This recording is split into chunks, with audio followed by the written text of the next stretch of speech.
Thank you, everybody, for coming to the Aaron Torres Podcast YouTube page. If you could do me one quick favor, see that little black subscribe button on the bottom of your screen? Go ahead, hit that little black subscribe button. Really does help this channel grow, my audience grow, and I appreciate it more than you know. Also, quick thank you to our presenting sponsor, Betfred Sportsbook and the Betfred Sportsbook app. Bet $50 on any game. Get up to $1,111 in free bets courtesy of the Betfred Sportsbook. Thank you again. Now, here's the video that you came here for. Switch gears, and I want to give a very interesting update on the story that has just absolutely engulfed all of college football. That is the one involving Mel Tucker and Michigan State. Now, before we get into the update from Monday, a quick reminder before we get into this topic. And I said it on Monday's Aaron Torres pod. I'll say it again today. This is a serious topic, serious conversation, serious allegations, all of that. And I bring it up because I know many of you listen to this show, different circumstances, different places with different people. Sometimes there's children in the car. And whenever we have a serious conversation, I always like to lead that and preface that in the lead up to the conversation in case maybe there are ears that shouldn't listen to this conversation. But I do want to dive in. And as a quick reminder, here is everything we knew up until Monday afternoon when Mel Tucker's lawyer did release a statement that was very, very, very interesting. What we knew is the following. There is a woman named Brenda Tracy. She is a sexual assault survivor, and she has become a sexual assault advocate over the last couple years, going to college campuses and speaking to groups, oftentimes sports teams, oftentimes football teams, about her experience of being sexually assaulted and basically, working with these teams to raise awareness and basically give a baseline like, hey, guys, treat women with respect. Stuff that should be common sense, but that is her mission, that is her life's work, is to create awareness about sexual assault. And so I bring it up because over the last couple of years, Mel Tucker, the Michigan State head coach, has brought her to campus several times to speak with the Michigan State football team. At that point, according to a report that came out from USA Today, this is not my opinion, this is just a report that came out on Saturday into Sunday from USA Today. According to the report, there was a moment in time where the relationship went beyond just Brenda Tracy showing up on campus every few months to talk to the team. It became more personal. According to the report, Mel Tucker invited her to a hotel room a couple times for one-on-one. She declined, according to the report. And then according to the report, the big bombshell was that there was a phone conversation that was basically very sexual in nature. She, according to her version, was uncomfortable with it. Mel Tucker called it consensual. And so that was what happened. From there, she reported Mel Tucker to Michigan State. In December, they opened up an investigation into Mel Tucker. And then on Saturday, this report came out. And so on Sunday, Mel Tucker was suspended as Michigan State's football coach, pending the conclusion of all investigations, including a Title IX investigation, which will be October 5th and 6th. That was where we were coming into Monday morning. But on Monday afternoon, Mel Tucker's lawyer released a statement, and boy, oh boy, did he have a lot to say. A lot to say. I want to dive into it, and I'll be honest, it is a very long statement.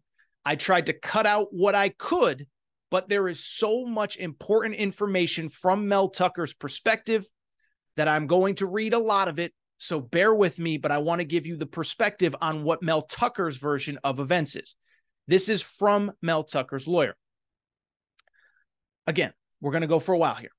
I helped bring Miss Tracy to campus in the summer of 2021 because I support her mission of sexual misconduct prevention. This single presentation was her only paid engagement with the university. We developed a mutual friendship that grew into an intimate adult relationship. At this point, my wife and I had been estranged for a long time. Miss Tracy and I engaged in dozens of calls throughout the fall of 2021 and winter of 2022, many of which she initiated and which occurred late at night. We both talked about all sorts of intimate private matters. She told me that I could trust her, and I proceeded to do that. He continues, the 1,200 pages of investigative materials that Miss Tracy released to the media contains a number of important facts that any fair-minded person would want to know in evaluating the situation. Even the investigator hired by the university found that we had a personal relationship and that we shared deeply personal and private information with each other. Miss Tracy encouraged our personal relationship by inviting and accepting gifts from me. During the investigation, Miss Tracy admitted requesting and accepting my gift of expensive athletic shoes, a $200 Venmo payment, and a personal contribution to her nonprofit. Not only did she accept those gifts, but she had to provide me her shoe size and address to receive the shoes and her Venmo ID to receive the money. While I'm saddened by Miss Tracy's disclosure of the sensitive nature of the call, let me be perfectly clear. It was an entirely mutual private event between two adults at opposite ends of the country. She initiated the discussion. That night, sent me a provocative picture of the two of us together, suggested what she may look like without clothes, and never once during the 36 minutes did she object in any manner, much less hang up. He continues. Following the call, it was not until 4 months later, only after Miss Tracy's next paid presentation was postponed, and only after I complained to her that she and her assistant were spreading rumors about my marriage, that she ever told anyone, including her therapist, best friend, or attorney, that she was offended by the call. In fact, she gave me every indication that everything was fine. She sent me a happy Father's Day text 2 months after the call and repeatedly expressed a desire to return to MSU, telling my assistants that she had a close relationship with me. Contrary to her allegations, I never canceled any presentation. Given a personnel change and scheduling challenges as football season approached, we merely postponed it until January 2023. She chose to file her complaint instead of proceeding with the training. He continued talking about the October hearing. The sham hearing scheduled for October 5th is ridiculously flawed and not designed to arrive at the truth. For example, in this Zoom hearing, he goes on to explain, the process, but he ultimately says this process was obviously designed for student infractions, not to address personal private acts between adults in which disclosure of the intimate details impact one's reputation and career. He concludes, Miss Tracy's attorney told us from the very beginning that I should not lose my job over the allegations, but that it would take a lot of money to make it go away. Her twisting of our personal relationship months after it concluded is designed to revive her career and destroy my life, predicated by greed. One of the most absurd allegations by Miss Tracy is that if our relationship and associated facts went public, only she would be harmed. As the world can see, quite the opposite is true. All right. There is a ton to peel back there. There is a ton to peel back there. And let me start by saying a couple things. One, I've been doing this long enough to know that this follows the path of so many personal problems that become public for public figures like Mel Tucker. And it's not just Mel Tucker. You can go through the list, whoever. I'm not going to name names. You know who the coaches are that have gotten in trouble. It is clear that he has one version of events. It is clear that Brenda Tracy has another version of events. What is also clear from reading this statement, Mel Tucker is very much sticking to what he said and what came out in that report on Saturday night. And I think this is important. The report that came out on Saturday night it appeared as though it was mostly from Brenda Tracy's perspective, but essentially the important thing that came out from that report on Saturday was that she deemed the relationship to be non-consensual and he deemed it to be consensual. His version of events hasn't changed. And so it's interesting because I saw in the media, oh my goodness, this is a bombshell statement. Well, it's really not. It essentially comes down to a he said, she said, and Mel Tucker's version of the events. And I'm not saying he's right. I'm not saying he's wrong. I'm not saying he's innocent. I'm not saying he's guilty. But he has said from the beginning, this was consensual. This was between two adults. This was outside of the workspace. And that is very much what his statement said. Now, in terms of his statement, I think a few things are very interesting and very interesting in terms of a couple new details came to light. The first one that I found the most interesting, and this will be interesting if this plays out in a public forum, is that in his statement today, Mel Tucker said that he has been, let me find the exact quote so I'm not misquoting him. He said in that opening paragraph that at this point, my wife and I have been estranged for a very long time. Why is that interesting? Obviously, look, it confirms that, it's a mutual adult consensual relationship. Here's where the problem is. That is not what he told investigators. During the investigation, this came from the USA Today report that dropped on Saturday, and this was essentially Mel Tucker's quote about the whole situation. According to Mel Tucker, this is what he told investigators. This is in my opinion. He said that they frequently made flirtatious comments about each other's looks and bodies. Tracy told him she wanted a sugar daddy who would pay her a monthly amount to be his girlfriend. He said, and that she would be all over him if he wasn't married. Tucker said they acknowledged their mutual desire for a romance, but agreed it would be too messy because of his marriage and the physical distance between them. So I guess what I would say, already there's a little bit of a discrepancy between what he said today and what he said to investigators 6 months ago. He says he's estranged. 6 months ago, he told investigators that he didn't want to take it any further than it already was because of the fact that he had a marriage to protect and it would get too messy with his marriage. From there, I'll be honest, I don't think there is really all that much that is all that interesting. Now, to be clear, he says that he gave her, that she asked for gifts, that she asked for shoes, that she asked for a Venmo thing, and that she asked for a contribution to her nonprofit. According to Brenda Tracy, she said that he offered gifts. Now, you can argue, and I wouldn't disagree with you, that if you are a public figure with a public whatever, it is kind of a conflict of interest to accept gifts from a client in this situation. Now, I'm not saying it's always wrong to accept gifts from clients. Many of you work in the business world. That's not what I'm saying at all. But I do think there is a moment where she says it was a gift. He said she asked for it. Either way, I will say her accepting it could be deemed as a conflict of interest, whatever. Bottom line, she says that it was a gift. He says that she asked for it. I thought the other thing that was very interesting, again, and it's a convergence of the two stories. In the USA Today report, Brenda Tracy told the reporter, or it was insinuated during the investigation, that the pictures were something that Mel Tucker sent and that he initiated the phone call. And then obviously from Mel Tucker's perspective, he said that she sent the picture. So again, he said, she said, whatever. The one thing that I do think is very interesting and pretty indisputable is that I do find it interesting, and I'm just trying to be fair to both sides here. I'm not saying that Mel Tucker is in the wrong. I'm not saying that Brenda Tracy's in the wrong.